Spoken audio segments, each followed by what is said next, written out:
Hello, everyone. This is Dark Journalist with a very special interview with former Assistant Secretary of Housing and the publisher of the Solari Report, Catherine Austin Fitts. Now, I caught up with Catherine while she was doing some work over in the Netherlands to get her deep insights on the COVID op, smart cities, black op riots that we've seen some military contractors in the background pulling the strings there, civil war, World War III, and the presidential election. Absolutely fascinating. Here we go. Former Assistant Secretary of Housing Catherine Austin Fitts, the deep state chaos op. Catherine, it's great to have you back. Now let's start with the COVID operation. We've been seeing a major deep state power grab here. Now, how did you get started on analyzing this? I was talking to people. We have subscribers all over the world who are doctors and nurses and, work in nursing homes. And, they were just like an amazing network that kept sending information. And if it hadn't been for them, it would have been so difficult to deal with because the lies were just coming. It was like a machine gun, a lie machine gun. Yeah. Oh, yeah. Yeah. It's a very different situation we find ourselves in than when we last talked. I mean, it is, it's kind of the dystopian nightmare come to life through pharma fascism. It reminds me of all the different tactics they use. It seems like one of the boldest moves ever on their part. Yes, because they've built such an incredible control grid with the surveillance systems, and they're so confident, I think, in the mind control technology. That's true, and I want to give you credit for outlining this before it even happened in your last couple of Solari reports, which were dead on. I assumed that they would do this in 21, but I think if you look at what they needed to do to keep the dollar system going and then to accelerate the new system, the dollar system was long in the tooth, and there was a lot of disagreement and a lot of tension globally as a result of that. But then if you look at the obstacles they were facing on the new system, they were extraordinary. And they ran into serious trouble in December at the WHO meeting in Switzerland. Because the new system was basically dead in the water. It was incredible. It was just like, stop. And so I think what they needed was to just, it was kind of like steroids for the old and steroids for the new. Yeah. And what's interesting is now that they've done this, the world, my struggle writing State of Our Currency was trying to get people to understand what the new vision was. Because it's so hard for a lot of people to understand. They haven't spent the time looking at what's really going on under the carpet. And so if you haven't done that, you can't fathom, that someone would envision downloading operating software into a human body and hooking it up to the DoD clouds. It's not amazing. the first thing you'd think about in the morning when you get up. It reminds me of a conversation you had with Catherine Albrecht maybe a decade ago. Yeah, a long time ago. Interesting. Yeah, she was onto the whole thing as soon as it really started. Yeah. The vaccine people were on to, the problem of shooting heavy metals into bodies, and then Catherine got onto the spy chip, and she was off and running, and she warned us. And Aaron Rousseau, Aaron was the documentary producer, the movie producer, who first gave her a great platform in From Freedom to Fascism. Oh, it's a good point. And he warned us all. The bankers want to chip us. So it was great because Aaron, being who he was and where he was from, could deliver that message, because he needless to say, he wasn't from the Mark of the Beast crowd. So when the guy who made the Rose and Trading Places warned you that the Mark of the Beast was a problem, it's like, okay, yeah, it could be a real problem. Yeah. So But now Yeah. we're really in the soup of it.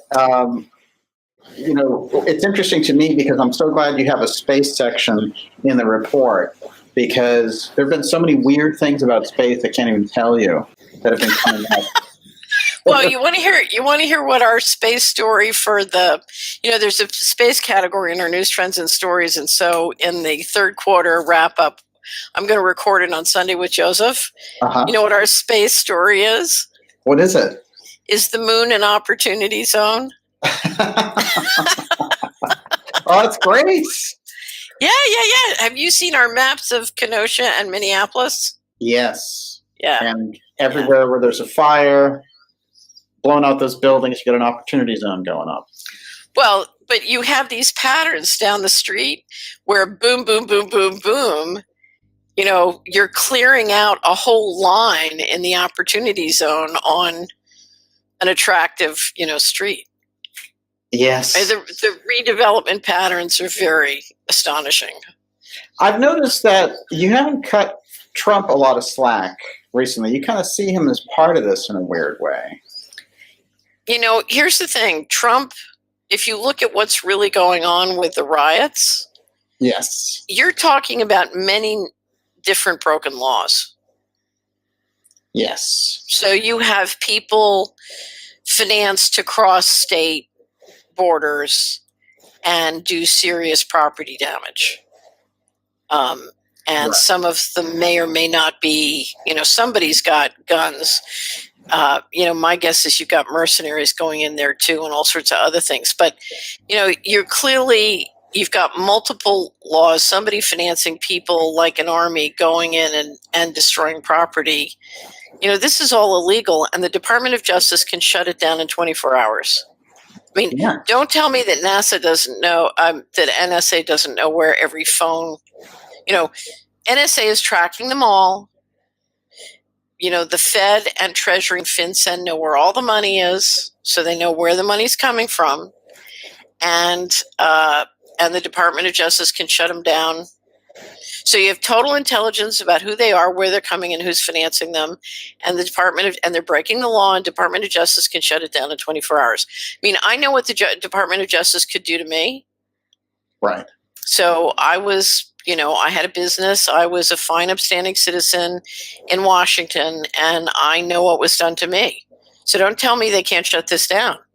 Yeah. They can shut this down like that. And if they're not doing it, there's a reason. Doing the kind of violent street revolts, Marxist, BLM. Well, first of all, those aren't street revolts. That's an operation. You're right. So let's call it what it is. It's a multi-layered op, and it's an op, and somebody's financing the op. Right. Now, it's funny. I'll tell you a very funny, way back in the beginning, during Minneapolis, Trump said, I'm going to send in, I forget, it was the National Guard or the Army or whatever, and the DOD went ballistic. And I'll tell you how they behaved.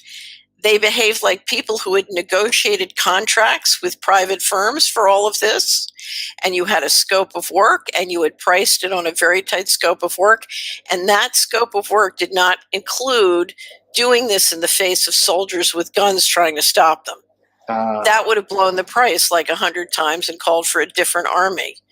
And it looked exactly like a big contracting scope of work mess. Wow. Yeah, no, because I've said, okay, they're on both sides. They don't, they negotiated with the team to go in and do this. They don't want to send in a team to stop the team they just are paying to go in and do this. I mean, that's my question. Are these riots being financed with FASB 56 money? Right. What would be the aim of having that kind of chaos in the streets if it were? It's very simple. And I'm going to grossly oversimplify just to help you understand the concept. So let's go back to 1995. You can't get the budget deal through. You give up on the country. You decide to pull all the money out. So 21 trillion gets moved out. You move out another 24 trillion with the bailouts. You have some other fraud, $50 trillion pulled out of the mechanism, right? But what's not pulled out of the mechanism, you still have obligations. You have military pensions, you have Social Security, you have all these health care obligations. So you've pulled the assets out, but you haven't gotten rid of the liabilities. Well, how do you get rid of the liabilities? If you have a civil war and people demand that their states secede from the nation, you can say, well, you know, the vehicle, the people didn't want the vehicle anymore, so they would rather walk away. They didn't, you know, they chose to secede rather than get Social Security. So it has to be coordinated on both sides of the political aisle. Right. You need a war to get the people to self-destruct their own covenant. In other words, you know, they are owed trillions of dollars in healthcare, trillions of dollars in retirement obligations, trillions of dollars in many different sort of regulatory obligations. And now what you want to do is you want to slither out of them without admitting that you stole all the money. Right. So your job, remember, your job is not just to slither out of the, you know, of Social Security and FDIC insurance and all these other obligations. Your job is to make sure you can keep the 21 trillion. Right. And if you destroy the mechanism, then they have no vehicle to ever get the 21 trillion back. If you bankrupt the country now, I would argue, and I'm not an attorney, I would need a bevy of attorneys to help me figure out how to do it. But I would argue you can put that 21 trillion back on the plate and claw it or assets back in a bankruptcy to help pay for those obligations, to keep your, you know, to keep your promise. Right? And that 21 trillion is the proven figure. Well, it's the documented figure. You think the figure is much bigger? I do. Because if you look at the value of the assets created or stolen, I think it's, you know, over time it's gotten much greater. Now I could be wrong. We have no way of knowing, but I think the number is much greater. So, but the reality is the whole system depends on secrecy. And if we were to try and play the straight bankruptcy, then the question is, okay, where'd all that money go? Who's got it? You know, what really happened?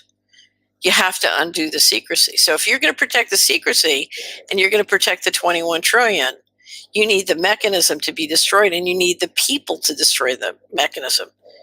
Remember, you're trying to get the younger generation to support you destroying their family wealth and the money they stand to inherit. This is the key of this Right. What's going on. Yeah. Right. So it's really interesting. I just had a back and forth with a wonderful young man on my subscriber, you know, the forum on our website, Yeah. where he was saying, you know, he wants to succeed from the nation, and who cares about the obligations to all those boomers who betrayed him and sold him down the river. And I said, wait a minute, let's get the state of play correct. You know, you had this group steal all the money. Those greedy boomers were sitting there paying for your college, taking care of their grandparents, you know, doing philanthropy, keeping the civic life in their community going, you know, and they got snookered. Right. You know, and they put all that money in the pension fund that these guys then stole. So, you know, they're not your enemy. It's a little bit like the Harry Potter game. Make the insiders out to be wizards and your stupid parents out to be muggles. Who cares about the muggles? Let's ditch them. Not realizing you're not ditching them, you're ditching the inheritance they were going to leave you. Right. Wow. Right. If you look at the intergenerational politics and the sexual and racial politics of a lot of these games, it's amazing. But it's all designed to divide and conquer, because, you know, it's funny, you've heard me say this before, when I first got to move to Tennessee and I was watching incredible racial tensions. And I said at one point, you know, if you would just collaborate about the money, you could hate each other rich instead of hating each other poor. Yes. And if you look at what's going on now, the Civil War game is very cleverly done, because I think one of the things that's happening is there is a real and it has been ever since the financial coup started in 95, there is a real push to destroy Black neighborhoods and Black businesses, Yeah. Black financial independence. And if you look at what I've seen so far, the riots, they've been very, very horrible. If you look at what happened in Minneapolis, a lot of Black neighborhoods harmed. And yet you have this Black Lives Matter, which is, whatever it is, it's not emerging organically from the African American community, that I can assure you. And, it's highly financed, and it's making it out as like this whole thing is positive for African Americans, which it's not.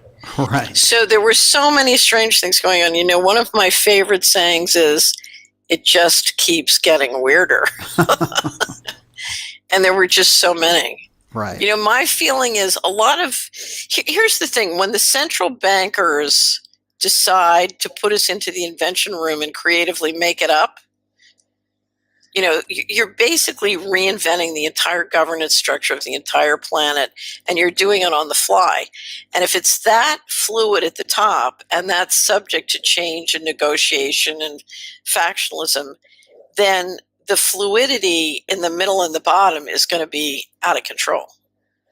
Right. Unbelievably out of control. And there's no way to prevent that, because we're all in the invention room. Now that's our opportunity too, because when you get that kind of fluid situation, we can all get into the invention room and we all have a say in the field. So, don't underestimate the ability of the general population to make a huge difference. There's no question. Well, they've been put in an unusual position right now from a variety of different angles. And they seem like they're under attack not only from these street riots and possibly military contractors on the Black Ops side helping to fuel this kind of chaos, as we've been talking about today. So let's take a look here at what they're up against, and also the possible targeting with weather warfare on these West Coast fires, where we've seen a lot of very unusual activity.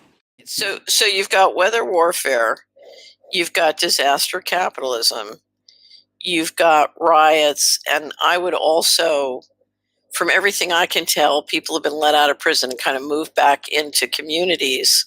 That's your Phoenix program army, depending on when and how you want to turn them on. Yes. Because remember, there's a big redevelop. If I'm right about the opportunity zones and the riots, because if you look at the riots if you go to Solari, subscribers can look at the COVID-19 tracker, and we did sort of a breakdown of cases and deaths by city, and then riots by cities related to where the Fed has a branch or a bank. And of the 37 locations, 34 had riots. That's undeniably suspicious. Well, if you're putting in the smart grid, the logical place to put them in, initially is the Fed cities. So that, to me, that's not surprising. But, we tend to think of financial markets as over here and communities as over here. They're not. They're one place. And so if you're going to re-engineer the financial system in this way, you've got to re-engineer the Internet of Things. And that's, taking the grid. So when we built the transcontinental railroads, you had to have the tracks everywhere for the railroad to work. Right. You could put 3,000 miles of track, but if you didn't have a track in the mile in the middle, trains couldn't go from New York to California. So they have to build the grid into every neighborhood, every home. And if you look at what they want to do, everybody. Yes. So that's why Bill Gates started off saying we're going to vaccinate 7 billion people, and now he's kind of backpedaling. But you're trying. They did a weird thing with Gates, rolling him out the way that they did, and it doesn't seem like they expected the incredible negative backlash that he got. I don't know. I'm assuming that Gates is not his own man. He's kind of, he's on a leash. Yeah. And the question, and I've never taken a look at it, my question is how much of the Gates money is, roaring out at the US government versus, coming from his Microsoft winnings. I don't know. I mean, at this point, if you look at Microsoft winning the JEDI contract, that whole Gates operation is such an intimate part of the deep state that I just don't think Gates is his own man. He works for the syndicate and he does what he's told. So I'm assuming they had him basically trying to market the mark of the beast as a high-tech, fashionable thing. That's what it looked like to me. And it was in one sense, it made my life easier because, I'd been trying to warn people and they just couldn't fathom it. And then Gates did his Reddit thing, and a variety of relative things happened. And the fight on what I call the injection fraud got real serious. And then I just saw a poll, it was a 6 weeks ago, saying that 44% of Republicans think that Bill Gates wants to chip them. That's huge. Well, huge is 99%, but we're working on that. What's really helped is when the word got out regarding indemnifications, because you've now got a triple indemnification system on these injections. As you know, I don't call them vaccines because vaccine is a medicine. They're clearly not medicine. But yeah, and if you I look want at to explain that a little bit later too, because okay, yeah.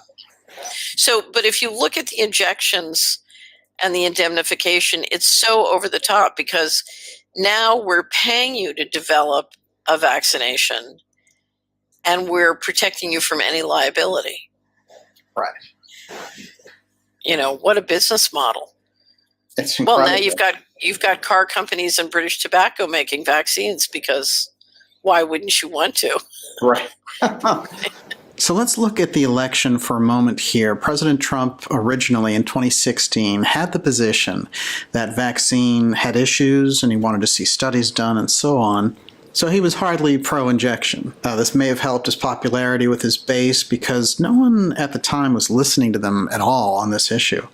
Now, with the COVID propaganda going nonstop, Trump has realized that he had to look effective somehow, and so he put together this warp speed effort for a corona vaccine. Do it overnight, do it super fast. Now the Democrats, and this is really amusing in a hypocritical way, the Democrats are suddenly all about investigate the vaccines. How safe are vaccines? Which is quite a turnaround, let's face it. So what's going on here? If you look at the Democratic side, and I'm going to grossly oversimplify, you tended to run into a very pro-vax crowd. Yes. And by Trump embracing vaccines, it has really started to turn them against vaccines, which frankly I think is one of, if that really does complete, it will be one of his greatest accomplishments. Yes. Accidental accomplishment? Well, Catherine, can you give me your real view on President Trump? He's been in there almost 4 years. Now, in 2016, we certainly both thought he was a lot better than Hillary Clinton. Absolutely. Still is. Yes. If we could have had Clinton or Trump. How many wars has Trump started? He has not. Yeah. Right. How many wars would Clinton have started? Multiple. She had big plans. Right, exactly. So I think one, two, he canceled the Trans-Pacific Partnership. Yes. 3, he canceled the Paris Agreement. 4, he's been relatively better, certainly than Clinton would have been on gun ownership and the Second Amendment. Yeah. And I think the strongest thing he's done is Trump doesn't like to keep things secret. Right. And Trump, Leonard Cohen once said, there's a crack in everything. That's how the light gets through. And Trump has been putting so many different cracks in the matrix, both intentionally and unintentionally. A lot of light has gotten through. Oh, and people get angry at him because he makes them face things we don't want to face. Right. So, it's funny because when I was in New York, I despised and loathed Donald Trump. And, I've been very impressed with, uh, his incredible energy to stand up and do this job. Yeah. He has been put through a gauntlet that's about the most brutal thing you could go through. Yeah. And, to say that the man has a thick skin. Now, he's sensitive to criticism, as is everybody, but, I've been in that gauntlet. I know what it feels like, not at the presidential level, at a much lower level, but I know what it feels like. And it's the man has incredible physical and intellectual energy. No question about it. He's been a game changer in a number of ways. He survived the false Russian collusion frenzy by the media and the Democrats, and some Republicans, which was baseless, the false impeachment by Pelosi, etc. And with the COVID crisis, he's been in an unusual situation. It's kind of a political straitjacket. He doesn't give into the lockdown propaganda. Well, but here's the thing. I'm not going to give him a pass on COVID-19. He basically bankrupted hundreds and hundreds of thousands of legitimate businesses and is allowing the private equity guys to make a fortune taking over that market share. I mean, it's pretty simple. Over here, you got Main Street. You shut them down and you say they're non-essential. And then you give 0% cost of capital to these big guys who go in and take all the market. Right. It's the ultimate in economic warfare. He just destroyed Main Street. That was him.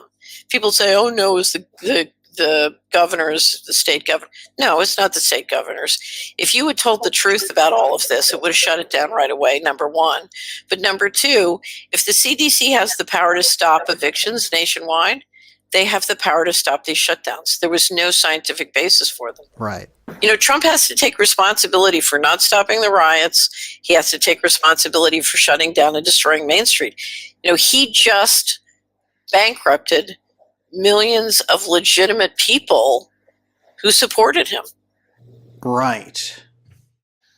And yet he talks like we have to open the states, let's keep things open, while the Democrats talk about, oh, we have to go back into lockdown. Is that a significant difference? It's a BS game. It's like, McDonald's and Burger King are putting different signs and look like they're competing. Mm-hmm. I'm talking about power. If you have the power to do something and you don't do it. Right.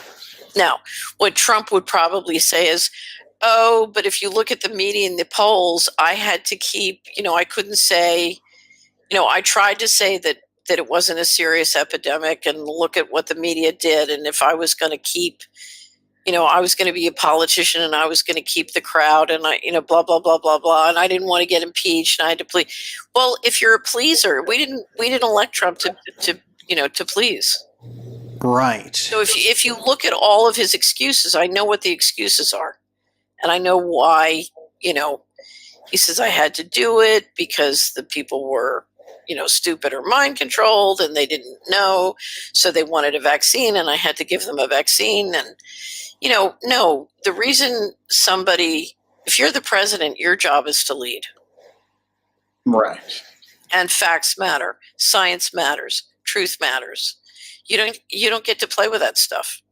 So basically, he's destroyed a very significant part of the economy, destroyed families, destroyed lives. And if his excuse is, oh, well, that's what I need to do to get elected, who needs him?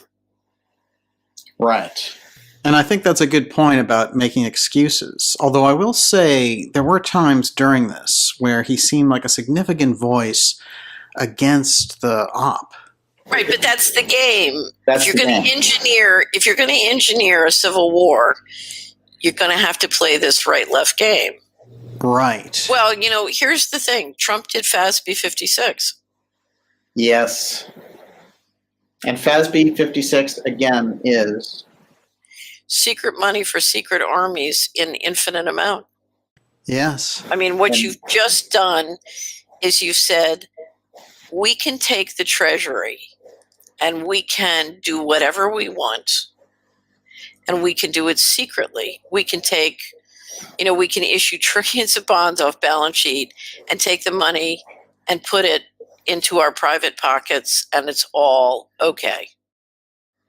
And the important thing to understand is Trump did that the week of the Kavanaugh hearings, and he did it along with Nancy Pelosi, Chuck Schumer, Mitch McConnell, the whole leadership of Congress and the White House did that together. Right. They were united in that. They were united and they did it together.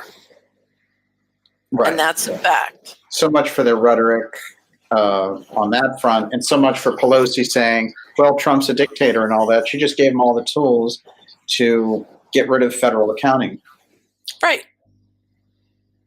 Yeah, and that's FASB 56, and it's the Federal Accounting Standards Advisory Board. If you,